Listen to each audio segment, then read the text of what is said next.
يعني بالنسبة لي أنا يعني خريج معهد فنون جميلة. أنا يعني تخرجت تخرجت ب 99 2000.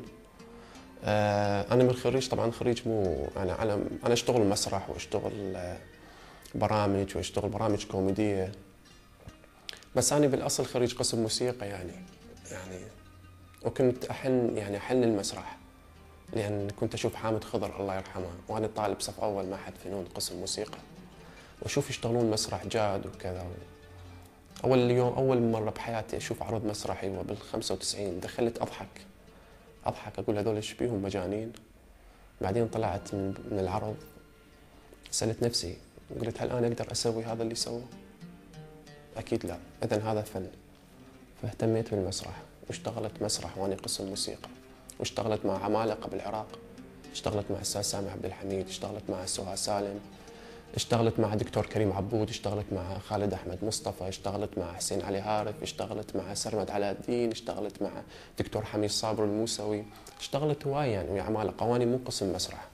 بس حبي واندفاعي للمسرح هو اعطاني ثقة عالية، والحمد لله اشتغلت هنا بمصر. قلت لك يعني 4 عروض مسرحية.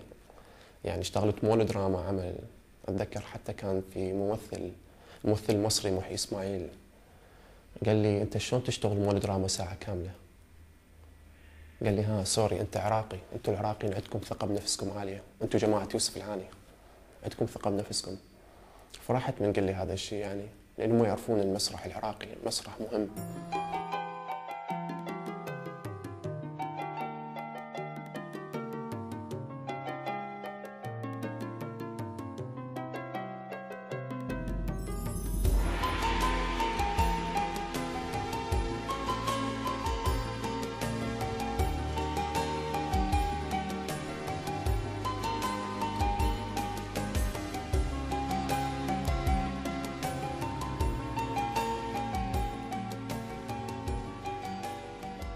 العراق أنا أحبه، العراق بدمي، العراق أحبه كل لحظة كل ثانية كل يعني هيك رمشة عين. أنا أحب العراق يعني لا الحن يعني الغربة ما يعني بالعكس حنيني أكثر للوطن. وأكو أحلى من العراق؟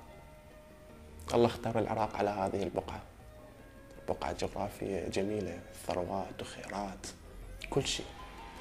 يعني أنت لو بين سوريا وبين العراق على الحدود، لو بيناتهم بس متر، إذا حفرت بالعراق تحفر يطلع بترول، إذا عبرت مصر طبيت الحدود السورية ما تشوف بترول. الله اختار هذا البلد أن يكون به علي بن أبي طالب، وأن يكون به الحسين، وأن يكون به أبو حنيفة النعمان، وأن كل العتبات المقدسة. أكو أحلى من العراق؟ مستحيل يعني. الله اختار العراق أن يكون بهذه البقعة. أحلى شيء هو العراق.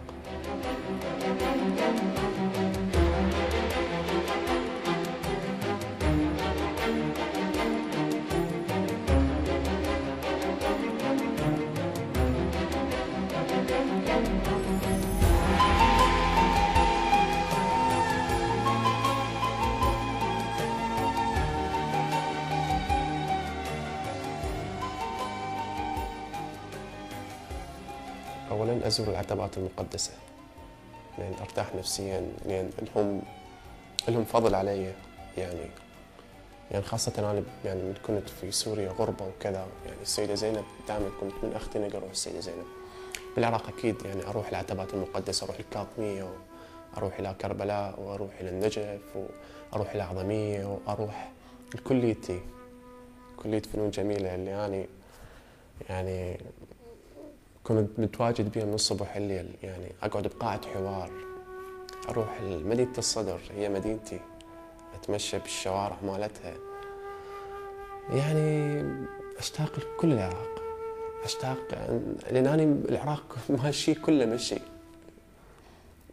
فأروح سوق القيارة، أروح لأم أحمد جوارين أشوفها، أروح لأم علي. قبل كل شيء يعني أريد أقعد قدام أمي فد سنة بس أباوع عليها، وأشوف كل إخواني وخواتي، أشوف جوارينا اللي هي أم سمير وأم علي وسيد كريم وبيت أبو فايق وبيت أبو عباس، نحن لهم يعني هواية لأن جوارينا. أحب أول ما أرجع العراق أبوس تراب العراق.